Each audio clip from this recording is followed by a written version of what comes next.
When you're on the screen, no matter who you're with, what you're doing, the audience is looking at you. What's up, everyone? Buckle up, because we're about to explore the shocking rumors and hidden scandals of Kirk Douglas, one of Hollywood's most enigmatic figures. From secret lovers to dark crimes, this is one video you can't miss. Number 30. He liked older ladies. Young Kirk Douglas had a scandalous secret: older women. Young Kirk Douglas had a secret that would shock anyone. He had a thing for older women. One summer, while working as a bellhop at a small hotel called the Orchard House, Douglas learned the hard way that the attention of these older ladies could be both a blessing and a curse. As the ragman's son, he was happy for any work he could get, but the job came with unexpected complications. The older female guests at the Orchard House couldn't resist the handsome, young bellhop. They flirted, showered him with attention, and made him the center of their summer escapades. Douglas, naive yet flattered, soon found himself entangled in their advances. What started as innocent banter quickly escalated into a series of scandalous encounters that the young bellhop was ill-prepared to handle. One particular guest, a wealthy widow, took a special interest in Douglas. She invited him to her room under the guise of needing help with her luggage. Once there, she made her intentions clear, leaving Douglas in a precarious position. Torn between the need for his job and the impropriety of the situation, Douglas navigated this delicate dance, gaining an early, albeit unsavory, education in the complexities of adult relationships. Number 29. He had a scandalous lover. Kirk Douglas's first love? His high school English teacher. Kirk Douglas's high school flame wasn't a cheerleader or the girl next door. No, his first love was Mrs. Louise Livingston, his English teacher. She took notice of him in class when he was 14, and soon he was staying after class with her to read poetry. However, if Douglas thought this was a normal student-teacher relationship, he was very mistaken. Mrs. Livingston read her poetry to her teenaged pupil, featuring lines such as, "I'm in love with the janitor's son." Eventually, she clasped his hand under the table, holding it firm to her thigh. In his memoir, Douglas recalls feeling nervous and excited at the feeling of his hand in hers, but that couldn't compare to what came next. Soon, Douglas and his teacher took their poetry sessions from the classroom to Livingston's own house. It was there that she first propositioned the teenaged Izzy Dembski. Their first time, he panicked and fled, overwhelmed by the taboo of it all. If he felt that was a missed opportunity, however, he didn't have to worry. Mrs. Livingston was persistent, and soon they were sleeping together. Believe it or not, Douglas's teenage relationship with his English teacher didn't go the distance, though they stopped sleeping together once Douglas graduated and left Amsterdam behind. They stayed in touch for the rest of her life. Once he became a star, Douglas helped support her, sending money when she needed it. In his memoir, Douglas only remembered his old English teacher fondly, but the twisted power dynamics of that first relationship would shape Kirk Douglas's messy love life forever. And I forget to do. Number 28. He met a future legend. A young actress captivated Douglas. Future icon, Lauren Bacall. After university, Douglas had impressed enough people to earn a scholarship to the American Academy of Dramatic Arts in New York City. By now, much older than his fellow classmates, he soon became close friends with another aspiring actor, a young woman named Betty Bacall, who would eventually change her first name to Lauren. The handsome older actor entranced Bacall, but she would soon learn she was not his type. Bacall dreamed about getting together with Douglas, but it wasn't meant to be. Sure, they dated casually. Douglas slept with just about every woman he came across. But she soon realized that nothing serious would ever happen between them. Instead, the pair remained friends throughout school and beyond. But even though Douglas had made it out of Amsterdam, he was still the ragman's son, and life remained as hard as ever. Now I, being the baby that I was swept away by this older man. Number 27, he fell in love. Douglas's first marriage, it ended in an unexpected heartbreak. Though Douglas wasn't serious about having a relationship with Bacall, her friend Diana Dill was evidently another matter. Though they dated casually at first, Dill would eventually become Douglas's first wife, giving him sons Michael and Joel Douglas. However, before they could tie the knot, Douglas had to put his life on hold. Douglas married Dill, who became Doris Douglas, in 1943, while WW2 still raged. Perhaps the fear of what might happen pushed them to do it, because while they had 2 sons together, their marriage soon fizzled out. They split amicably in 1951 and remained friends for the rest of their lives. Maybe there was just no spark, or maybe Doris Dill realized that marriage to Kirk Douglas would be an utter nightmare.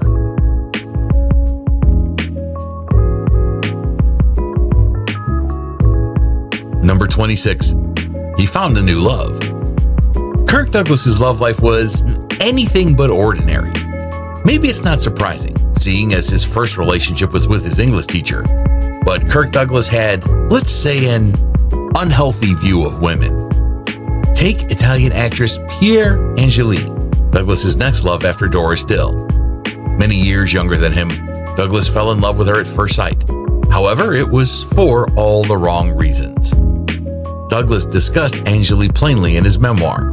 He saw her as a perfect, young, virginal Madonna, a woman whom he could mold into whatever shape he wanted. His masculine charms evidently worked on her, and soon after a whirlwind romance, Douglas asked her to marry him. Had they actually gone through with it, who knows what shape Douglas would have molded Angeli into. Lucky for her, before they got the chance to tie the knot, Douglas's eyes started to wander. Despite marrying one woman and proposing to another, Kirk Douglas was never a one-woman kind of guy. So it should come as little surprise then that he actually started seeing his second wife while still engaged to Angeli. Her name was Ann Bidens, and Douglas quickly realized she was not like the other women he'd been with. However, getting her into his bed wasn't going to be as easy as it usually was. Tired of expensive, low-effort script writers for your YouTube channel? Autoscripter.ai is the ultimate solution. Say goodbye to low-quality, poorly retention amateur scripts that fail to generate thousands of views for your channel. At a fraction of the cost, Autoscripter.ai helps your videos go viral. In just 3 steps, Autoscripter.ai creates a polished script tailored to your needs. Just input your title concept, select your tone and style. The intuitive interface makes editing and refining effortless, fast, smart, and trusted by hundreds of satisfied users who have already discovered the amazing tool. Start your free trial today and watch Autoscripter.ai transform your YouTube channel. Just click the link in the video description below now.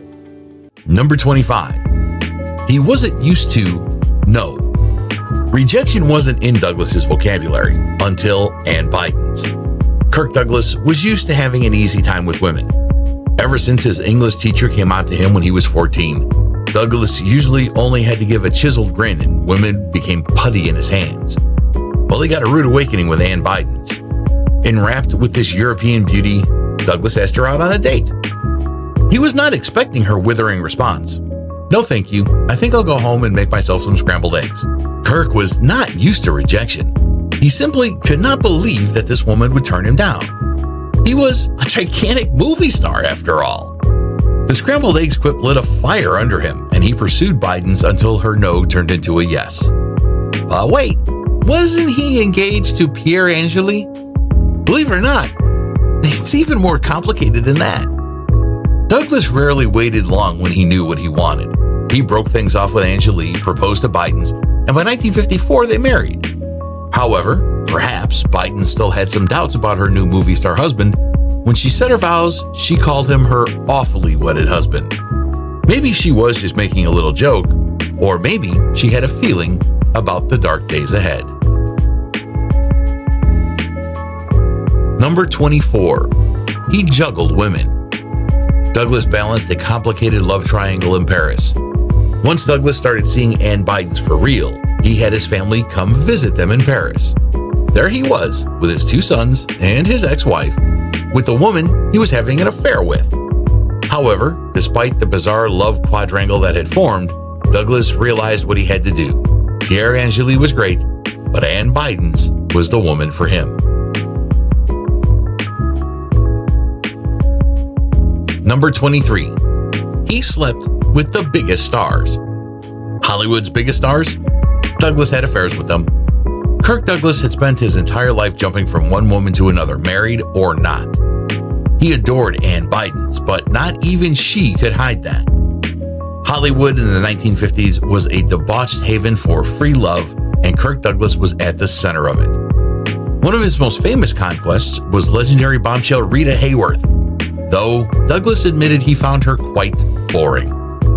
Boring was better than his affair with Patricia Neal, at least. It seems as though everyone slept with everyone in the 1950s Hollywood, but it was easier for some than others. Douglas, for instance, took to the free love lifestyle like a fish to water. It wasn't quite so easy for Patricia Neal. They started dating while filming a movie together with Gary Cooper. Douglas remembers how she would cry when they got together, because she was also dating Gary Cooper at the same time. In the end, Neal ended up marrying Ronald Dahl, and thankfully avoided being the worst hookup of Kirk Douglas's life. That honor went to Joan Crawford.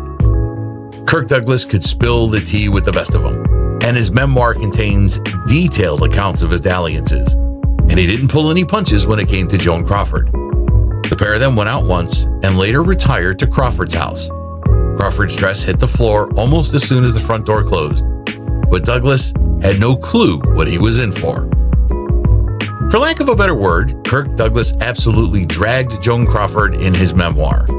She had passed by the time of its publication. From the way she creepily whispered to him about how clean he was, to her bizarre comment about his shaved armpits. He didn't shave his armpits. To her horrible death, Douglas bared it all.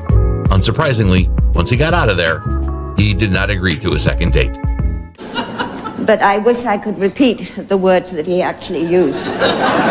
Number 22. He was completely open. Douglas's wife knew his shocking secret: numerous affairs. Douglas slept around while married to Doris Dill, and he continued doing so after he tied the knot with Ann Bidens. However, he and Bidens remained married for the rest of their lives. What gives? Well, this couple kept a shocking secret. Bidens knew about Douglas's affairs. She once explained, "As a European, I understand it was unrealistic to expect total fidelity in a marriage. It was unconventional, but hey, it worked." Douglas wasn't the only one who had suitors, though. Number 21. His wife had exes too. Biden's ex-lover turned a dinner into a nightmare. Ann Bidens had been with plenty of men before she married Kirk Douglas, and one of them came back to haunt her. One day, she got together for what she thought was a friendly dinner with a former lover. She was in for a terrifying surprise. Her ex quickly grew hysterical and begged her to leave Douglas and return to him. When Bidens made it clear that it wasn't happening, the evening took a disturbing turn. When Bidens rebuffed her ex, he flung himself on the windowsill and threatened to jump. Panicked now, Bidens tried to talk him off the ledge, but that only made things worse. Her lover's despair turned to rage, and he violently grabbed her, pushing a lit cigarette into her face. In his delirium, he planned to ruin her face so Douglas would no longer be attracted to her. Thankfully, Bidens escaped the room and fled, terrified back to Douglas. That day, he promised he would protect her for the rest of his life, a promise he actually managed to keep. However, it ended up being Bidens who saved Douglas's life just a few years later. Kirk had an experience in his youth about Thanksgiving. Number 20. A woman disappeared. A mysterious disappearance linked to Douglas remains unsolved. A shocking crime rocked the production of one of Kirk Douglas's early movies. Jean Spangler, an aspiring actress, and extra in Douglas's 1950 film Young Man with a Horn, disappeared soon after shooting wrapped. Authorities began their search, but the only trace they could find of Spangler was her purse, found near the entrance to Griffith Park. Inside the purse, doctors found a note that changed the entire case. There was initially no reason to assume foul play in Spangler's disappearance, until authorities found the note. Kirk can't wait any longer. Going to see Dr. Scott. It will work best this way while Mother is away. It turned out Spangler was 3 months pregnant at the time of her disappearance. And hadn't she just worked with the famous womanizer named Kirk? Though the authorities had not yet questioned Douglas, he actually called the station himself to state that he was not the Kirk mentioned in the note. Though investigators can find no one else named Kirk who had any connection to Spangler whatsoever, they believed his story and investigated no further. Eventually, they closed the case, and it remains unsolved to this day. Kirk Douglas went on to have a fabulous career, and Spangler's disappearance ended up as little more than a minor bump in the road. But that's not the only young actress who may have ended up on Douglas's dark side. He was also one of show business's most notorious Lotharios, and ended up wrapped up in some of Tinseltown's darkest crimes. Your husband's stuck under a mountain. You're worried sick. That's the way the story goes. Number 19. He knew Natalie Wood. Douglas and Natalie Wood shared a disturbing connection. In his memoir, Kirk Douglas briefly recalls meeting a pretty young girl in a suede jacket who asked him for an autograph. That young fan was none other than tragic actress Natalie Wood. She doesn't appear again in the book, perhaps because Douglas was hiding his most disturbing secret from the world. In 1955, when she was 16 years old, a man viciously assaulted Wood during an audition. Allegedly, her assailant told her, "If you tell anyone, it'll be the last thing you do." Like so many horrible attacks like it, Wood kept that night a secret for the rest of her life. It remained unknown until her biography in 2001 hit shelves, but the book didn't reveal the identity of the assailant. Several years later, an anonymous blog post pointed the finger at Kirk Douglas, but it attracted little attention.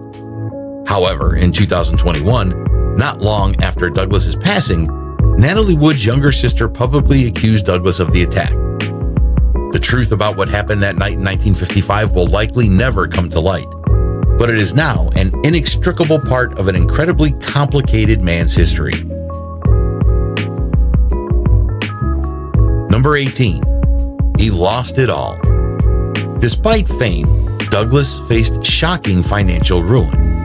Obviously, Kirk Douglas was a famous movie star, so his new wife assumed that she was marrying a rich man. However, when Bidens traveled to the U.S. with her new hubby for the first time, she made a shocking discovery. Kirk Douglas was flat broke. After growing up in crippling poverty, he naturally hired a financial manager to oversee his wealth. Unfortunately, he'd put his trust in the wrong man. Douglas was just as surprised as Bidens to learn he'd blown through all of his money. However, his savior had arrived. Anne's father had been a businessman, and he'd taught her a thing or two. Bidens immediately took control over her husband's finances, and her smart investments quickly had him in the black.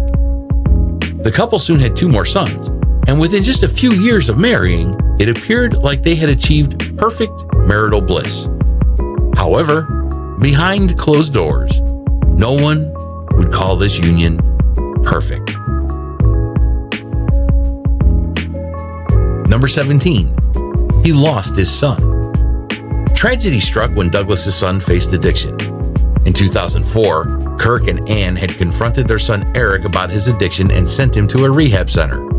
Though, according to Douglas, they had tried putting him in rehab more than 20 times already and nothing had worked. Tragically, this time didn't work either. Eric succumbed to an overdose mere weeks later. Number 16. The blacklist hung over Hollywood.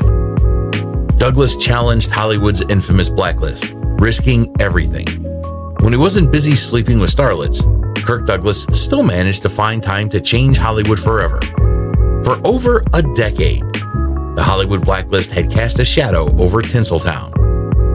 The studios banded together to ban anyone with communist sympathies from working, and countless actors, directors, and writers lived in fear that they might end up blacklisted as well. Then, Kirk Douglas and a little movie called Spartacus came around. Kirk Douglas hired blacklisted writer Dalton Trumbo to write Spartacus, in a bathtub no less. This kind of thing had happened before, but here was the difference. Kirk Douglas was outside the studio system, so he actually credited Trumbo with the screenplay. This was the first time anyone had broken the blacklist. The move scandalized studios, who prayed the Americans would avoid a film written by a communist sympathizer. That's not what happened. I'm not vicious, young lady. I didn't steal this man's money. He did. Number 15.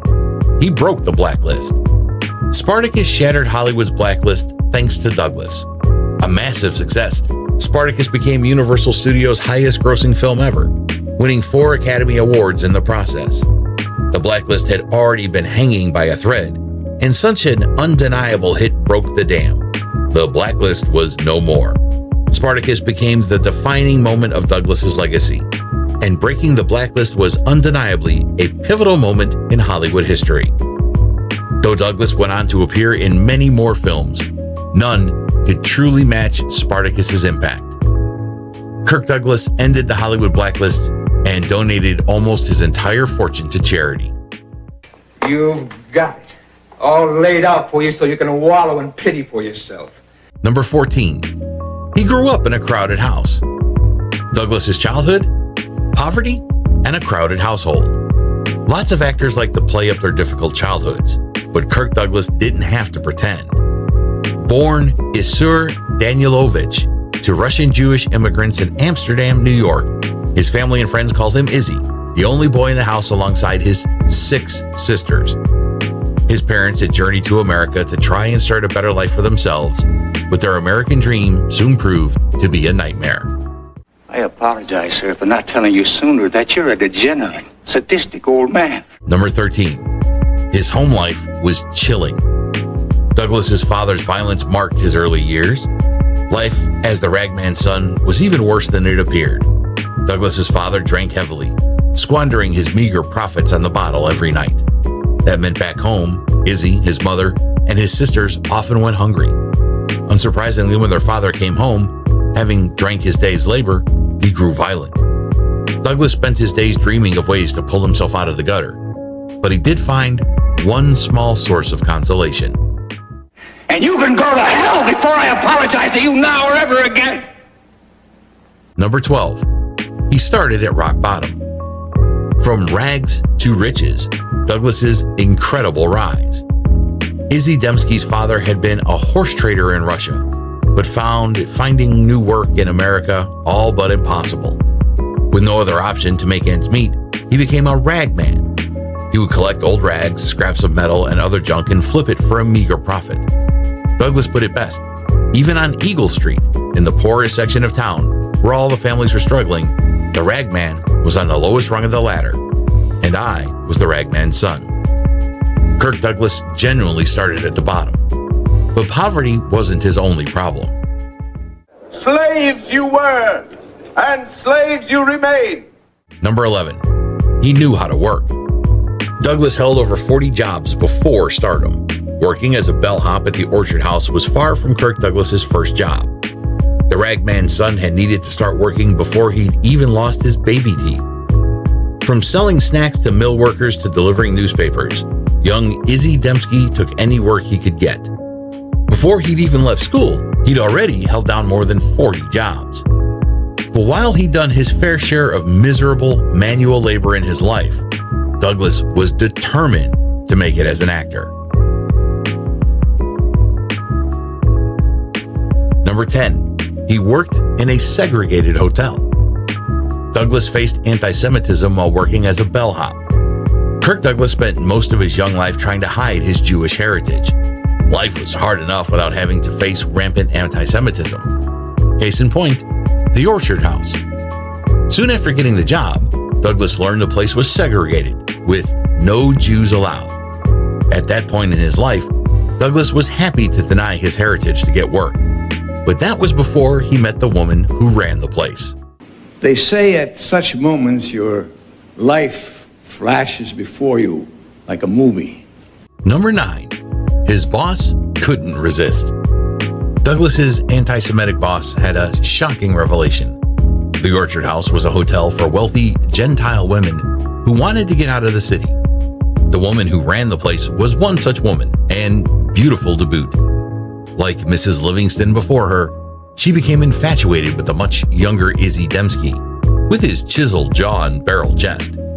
She just didn't realize her hunky young bellhop was hiding a secret. The woman who ran the Orchard House was a raging anti-Semite, and she loved to share all of her horrible views with Douglas, completely unaware he was Jewish himself. Ironically, she claimed to Douglas that she could spot a Jew on sight.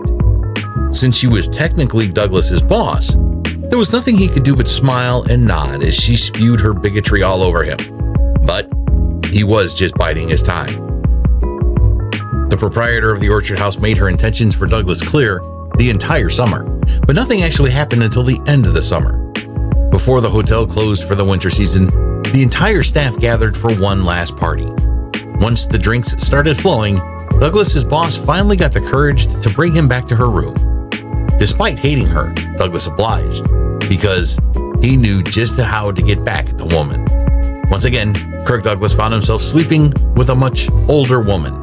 This time, during the act itself, Douglas chose the exact moment to reveal his Jewish heritage to his anti-Semitic boss. Perhaps it was the first time ever that Douglas used sex as a weapon, but it wouldn't be the last.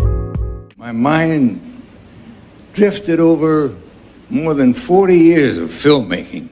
Number 8. He fought for his country. Douglas served in World War II, earning a medical discharge.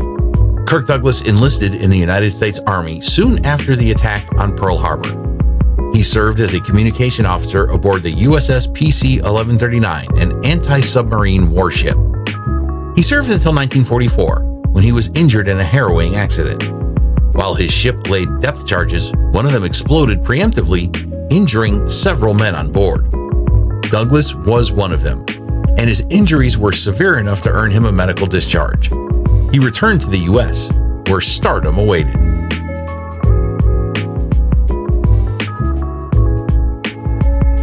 Number 7. He wanted to be an actor. High school theater ignited Douglas's acting dreams. While his life at home was miserable, Douglas excelled at school. He began appearing in plays, and the adulation he received lit a fire inside him. He realized then, as a high school student, that he wanted to become an actor. But he discovered more than a future career at Amsterdam High School. He also found his first scandalous relationship, though it would be far from his last. I see my 4 sons. They are proud of the old man. Number 6. He got into the pictures. Lauren Bacall's recommendation launched Douglas's film career. When he returned stateside after his discharge, Douglas started working on the New York City stage. However, he soon got a call from his old friend Betty Bacall, Lauren Bacall by this point. She had recommended him to Hollywood producer Hal B. Wallace, who was looking for new male movie stars. This got Douglas his first film role, The Strange Love of Martha Ivers. Douglas popped on screen, and critics and audiences alike took notice. Within a decade, he'd be one of the biggest movie stars on the planet. You always have to have something that you're striving for, something that you never quite attain. Number 5. He became the tough guy. Douglas's role in Champion defined his career.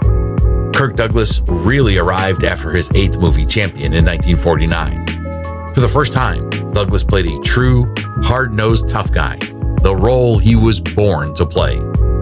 His alarmingly authentic acting style was a stark contrast to the classic male movie stars of the period, and it defined his performances for the rest of his career. By the 1950s, Douglas was a bona fide star, and that's when he really started to go wild. We deal with banks, lawyers, and a Dun & Bradstreet rating. Number 4. He took control of his destiny. Douglas broke free from studio control, starting Bryna Productions. The studio system still dominated Hollywood when Douglas began his career, and he played a large part in changing that. Before, studios would sign actors to extremely long, extremely rigid contracts. That didn't exactly fly with Kirk Douglas. Chafing under intense studio control, Douglas broke his studio's contracts and started his own production company, Bryna Productions. With Bryna, Douglas gained almost complete control over his own career, something completely unheard of only a few years before. But while he had a handle on his career, his personal life was still as messy as it had ever been. Because you don't know the answer to that question. I pity you. Number 3. No one liked working with him. Douglas's fierce competitiveness made him difficult on set. Though nearly everyone in America now knew his face, Douglas still saw himself as the ragman son, who had to fight and scrap for everything he got. Fiercely competitive as an actor, Douglas wanted to take over every picture, every scene he was in. He quickly gained a reputation as one of the most difficult men to work with in Hollywood, but few people could argue with the results. But even that wasn't enough for Douglas. He still wanted more control. Number 2, he lost his speech. A stroke ended Douglas's career, leaving him speechless. Kirk Douglas remained a movie star well into his late life, but that ended forever in 1996 when he suffered a crippling stroke that left him unable to speak. Though he fought to regain his speech and valiantly returned to making movies, his days as a star were officially over. The effects of the stroke affected him for the rest of his life, but that was nothing compared to the pain he endured in 2004. Number 1, he lived over a century. Douglas's legacy? He lived to an astounding 103. The rest of Douglas's sons outlived him, though he gave them all a run for their money. He lived to the ripe old age of 103. His wife Anne was there with him at the end, and she followed him just over a year later. Both of them were interred at Westwood Village Memorial Park, right next to their son Eric. Kirk Douglas had passed as true Hollywood royalty, but like all royalty, he kept secrets that couldn't stay buried forever. Nights like this with the moon above, a whale of a tale, and it's all true, I swear by my tattoo. Thanks for watching, everyone. If you enjoyed this deep dive into Kirk Douglas's life, be sure to give us a thumbs up and subscribe for more Hollywood secrets. Check out our other videos for more scandalous tales from Tinseltown. See you next time.